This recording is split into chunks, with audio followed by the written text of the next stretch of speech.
മലയാള സിനിമയിൽ ഏറ്റവും വലിയ കളക്ഷൻ നേടിയ ചിത്രങ്ങളുടെ പട്ടികയിൽ ഒന്നാം സ്ഥാനത്ത് മോഹൻലാലിന്റെ പുലിമുരുകൻ എന്ന ചിത്രമായിരുന്നു. ഒരു സോളോ നായകനായി വന്ന് ഗംഭീരമായ ഒരു കളക്ഷൻ നേടിയ ചിത്രമായി പുലിമുരുകൻ വർഷങ്ങളോളം ഒന്നാം സ്ഥാനത്ത് തന്നെ തുടർന്നു. അപ്പോഴാണ് ന്യൂ ജനറേഷനിൽ നിന്നും ഗംഭീര സിനിമകൾ പിറന്നതും മോഹൻലാൽ സിനിമകളെയൊക്കെ മറികടന്ന് ടോപ്പിലെത്തിയതും. മഞ്ഞുമൽ ബോയ്സും 2018 പ്രേമലുവും ഒക്കെ മുകളിലേക്ക് കയറി. ഇപ്പോഴിത് ആടുജീവിതവും ആവേശവും ടോപ്പിലേക്ക് എത്തി. ഏറ്റവും കൂടുതൽ കളക്ഷൻ നേടിയ സോളോ നായകന്മാരുടെ ലിസ്റ്റിലേക്ക് നസ്ലനും ഫഹദും പൃഥ്വിരാജും മോഹൻലാലും ഒക്കെ ഇടം പിടിച്ചു. ബാക്കിയൊക്കെ മൾട്ടി സ്റ്റാർ ചിത്രങ്ങളായതുകൊണ്ട് ആ സ്ഥാനത്തേക്ക് വന്നില്ല. അങ്ങനെ ചില റെക്കോർഡുകൾ ഈ നായകന്മാർ സ്വന്തമാക്കിയപ്പോൾ ഈ കാര്യങ്ങളെക്കുറിച്ച് നേരത്തെ തന്നെ മനസ്സിലാക്കിയ പൃഥ്വിരാജിന്റെ വാക്കുകളാണ് ഇപ്പോൾ സോഷ്യൽ മീഡിയയിൽ വൈറലാകുന്നത്. പറയുന്നത് നസ്ലനെ കുറിച്ചായിരുന്നു. കാലങ്ങളായി മലയാള സിനിമയിൽ നിറഞ്ഞു നിൽക്കുന്ന ഏറെ ആരാധകരുള്ള താരമാണ് പൃഥ്വിരാജ്. ഇന്നൊരു പാൻ ഇന്ത്യൻ താരം കൂടിയാണ് പൃഥ്വിരാജ്. ബേസിൽ ജോസഫും പൃഥ്വിരാജും ആദ്യമായി ഒന്നിക്കുന്ന ഗുരുവായൂർ അമ്പലനടയിൽ എന്ന ചിത്രമാണ് ഉടനെ റിലീസാകാനുള്ള പൃഥ്വിരാജ് ചിത്രം. പുതിയ അഭിനേതാക്കൾ മലയാളത്തിൽ ഉണ്ടാകുന്നത് തനിക്ക് സന്തോഷം നൽകുന്ന കാര്യമാണെന്ന് പറയുകയാണ് പൃഥ്വിരാജ്. അത്തരത്തിൽ ഒരാളാണ് നടൻ നസ്ലൻ എന്നും കുരുതി എന്ന ചിത്രത്തിൽ അഭിനയിക്കുന്ന സമയത്ത് നസ്ലൻ വലിയ സ്റ്റാർ ആകുമെന്ന് താൻ മുരളി ഗോപിയോട് പറഞ്ഞിരുന്നു എന്നും പൃഥ്വി പറയുകയുണ്ടായി. ഒരു പുതിയ ടാലന്റ് ആയിട്ടുള്ള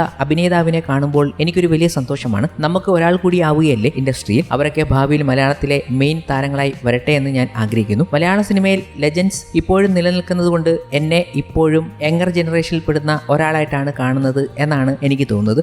ഞാൻ തന്നെ എത്രയോ ആളുകളെ കണ്ടിരിക്കുന്നു. ഇപ്പോൾ ടോവിനോ ആണെങ്കിലും അങ്ങനെ ഒരുപാട് പേരുണ്ടല്ലോ. ഇപ്പോൾ ഇതാ നസ്ലനും. എനിക്കിപ്പോൾ ഓർമ്മയുണ്ട്, കുരുതി എന്ന സിനിമയുടെ ഷൂട്ടിംഗ് ലൊക്കേഷനിൽ മുരളി ഗോപി ജോയിൻ ചെയ്യുന്നതിന് മുമ്പ് ഞാൻ മുരളിയുമായി ഒരു ദിവസം സംസാരിച്ചപ്പോൾ പറഞ്ഞിരുന്നു, നസ്ലൻ എന്നൊരു പയ്യനുണ്ട്, അവൻ മിടുക്കനാണ്, ഭാവിയിൽ വലിയ സ്റ്റാർ ആവുമെന്ന് തോന്നുന്നു എന്ന്. ഇപ്പോൾ നസ്ലൻ നല്ല പോപ്പുലറായ ഒരു യങ് സ്റ്റാർ ആയിട്ട് മാറിയില്ലേ? പൃഥ്വിരാജിന്റെ വാക്കുകൾ ഇങ്ങനെയായിരുന്നു. നസ്ലൻ അത് ബോക്സ് ഓഫീസിലൂടെ തെളിയിക്കുകയും ചെയ്തു. പ്രേമലു എന്ന ഒറ്റ ചിത്രം കൊണ്ട് തന്നെ ഒരു സോളോ ഹിറ്റും ബോക്സ് ഓഫീസിൽ 100 കോടി മറികടന്ന ചിത്രവും മോളിവുഡിലെ ടോപ്പ് കളക്ഷൻ നേടിയ ചിത്രങ്ങളിൽ ഒന്നായി മാറ്റുകയും ചെയ്തു നസ്ലൻ എന്ന നായകൻ ആ ചിത്രവുമായി.